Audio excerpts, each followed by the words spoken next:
Man, Detroit versus everybody, man. Detroit, we rep the hardest, man. We gain the hardest. You know what it is, man. Detroit, CJ, holla at your boy when we get home. What's going on? Make sure you check out our new sponsor, Cell Phone Buyers Recyclers. They pay cash for smartphones and tablets.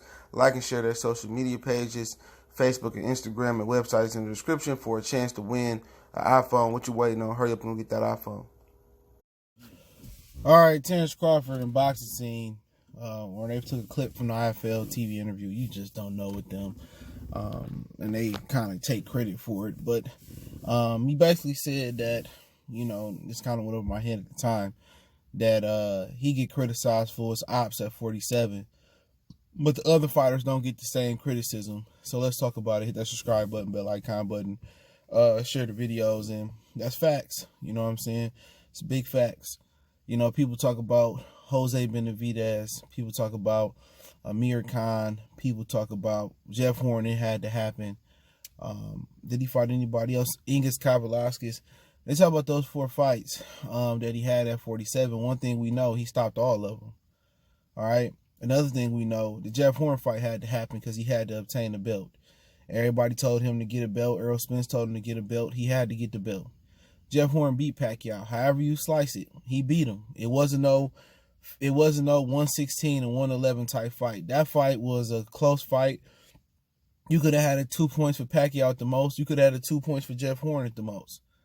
People killed me at the time. People said Pacquiao lost. But now that it's convenient for their argument on why to discredit Terence Crawford, now the same people saying Jeff Horn got a gift. At the end of the day, Pacquiao been having a competitive advantage in this fight a long time. Every time he lose, he got an excuse. I'm going to put it to you this way. If Pacquiao felt like he won that fight, then why did he fire Freddie Roach? You know what I'm saying? Real talk. You know what I'm saying? Pacquiao and Paul Malignaggi just talked about that on social media last night. So if a motherfucker lose, you feel me? If somebody lose, right? Why did he ask for a rematch? Why? Why did he never come back and ask for a rematch versus Jeff Horn? Why did he fire Freddie Roach and switch his team up?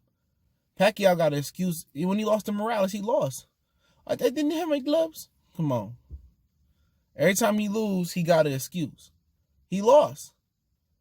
That B- C+ fighter in Jeff Horn should not have been able to come that close to Manny Pacquiao and beat him. Any other time somebody on the front foot and moving forward, whether he taking punishment and giving it or just taking punishment, y'all motherfuckers scored a fight for him. He beat up on Pacquiao. He won 4 or 5 rounds, 6, 7 rounds. He didn't win a round versus Bud Crawford. That's different. He didn't. But people think because of dudes like Errol Spence and Danny Garcia fighting each other, they fighting somebody. They not. How do we know they good? Shawn Porter had a draw with Julio Diaz, for God's sakes. Google him. Keith Thurman stopped him in a matter of, 6, 7 rounds? He did drop Khan, though. No disrespect to Julio Diaz, but Shawn Porter, this a dude that was a lightweight coming up. And Shawn Porter lost to a lightweight, arguably. It was a draw. He came back, he did beat him. You got to fight Julio Diaz 2 times over. Nobody talks about that. People they discredit Shawn before he fought Errol Spence, right? Oh, an in-shape street fighter. You know what I'm saying? Oh, he playing football. But he went in there and gave Errol Spence a run for his money. All of a sudden, he gained everybody respect. And now Shawn Porter is a top welterweight. But he done lost to everybody but Danny Garcia as far as the top fighters. You know what I'm saying? Keith Thurman, he don't want to fight nobody. He doing the same. Errol Spence doing the same thing Keith Thurman already did. He beat Shawn several years ago. He beat Danny a few years ago. What's new? He almost got stopped by Luis Collazo until Al Haymon hit the buzzer and sent the notification for Collazo to take a dive. Same thing with Gabriel Rosado and Peter Quillen. How they cheated Rosado out of that belt. Rosado won that fight. That's before Peter Quillen gave up his belt for Cordoba, if my memory serves me correctly. So everybody want to, sit there and stand on the side of the PBC fighters. And then, you can break it down even more. And I've been telling people that Yurikus Gamboa, Mikey ran from him at 30 and 35. So if Gamboa, he's only 5'5", compared to Errol Spence, what about Mikey Garcia? That was a lightweight who didn't even have 10 fights between 135 and 40. Don't get it twisted. He probably at the time was more natural 130 than 35. He fought a tune-up, then Chinian. Then he went up to 40, fought Broner. Fought Lipias for a belt at 40. That's 4 fights. Came back and fought Robert Jr., I believe. That's 5 fights. He only had like 5 fights, maybe 6 at the most. I might be forgetting somebody. At 135 and 40 pounds. Before jumping up. He ran from Gamboa. Talk about Victor Postal. Everybody want to discredit Victor Postal. Motherfuckers had Postal winning that fight. That's before people really watched boxing. Guess how Postal got the WBC belt? Because Danny Garcia paid him to step aside and he dropped it because he didn't want to fight him. Oh, I didn't know who he was. We didn't know who Rod Saka was, but you fought him. He ducked Victor Postal. That's a fact. So we talk about a guy in Danny Garcia who going to fight Errol Spence next. He ducked the Crawford opponent. We talked about another Errol Spence opponent, Mikey Garcia, duck Yurkis Gamboa. That's a fact. And don't forget, Yurkis Gamboa, the one that iced Salido. When Salido beat Guerrero, even though it got overturned for a drug test, a no contest, Salido got some names on his resume. Gamboa didn't have a problem with him. You go on, who else does this dude for? Lamont Peterson got beat by Felix Diaz. Everybody watched that fight know he lost. Crawford went out there and destroyed him. Went out there and punished him. Made him throw the towel in. That dude ain't been the same since. He ain't been the same since.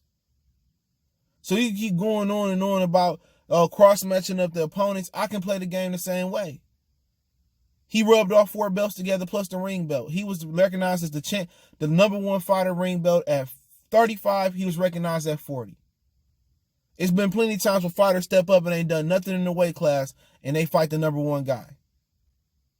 It happens. But people want to argue about the ops. I can argue Errol Spence ain't never fought nobody. He never fought a boxer, just from a boxing standpoint, that's as good as Victor Postal. No, he's never fought that. Chris Algieri lost 2 of his last 3 fights. Lamont Peterson, he a good inside fighter. He ain't a great outside boxer to me. To me, Khan beat him. To me, he got beat by Victor Ortiz. Timothy Bradley dropped and beat him. Mikey Garcia, too small. Didn't even get acclimated to the weight. Shawn Porter, come on. I don't even know what style that is. Muay Jive, whatever they create, that ain't even a style. If he learned how to create distance, he get more leverage on his shots.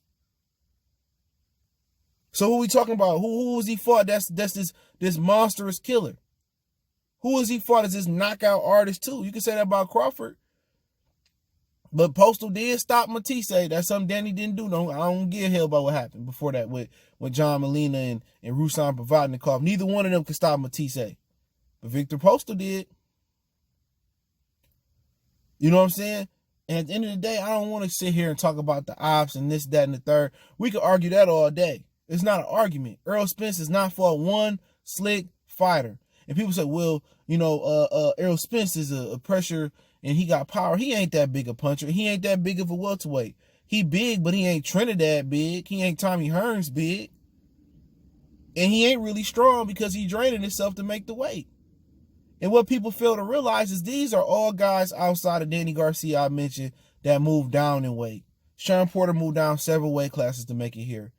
Errol Spence moved down 1 weight class. He started at 54. Keith Thurman got like 10, 12 fights at 54. One of his last fights before he signed with Al Haymon at 54, he got dropped by a dude named Brandon Haskins, a white boy.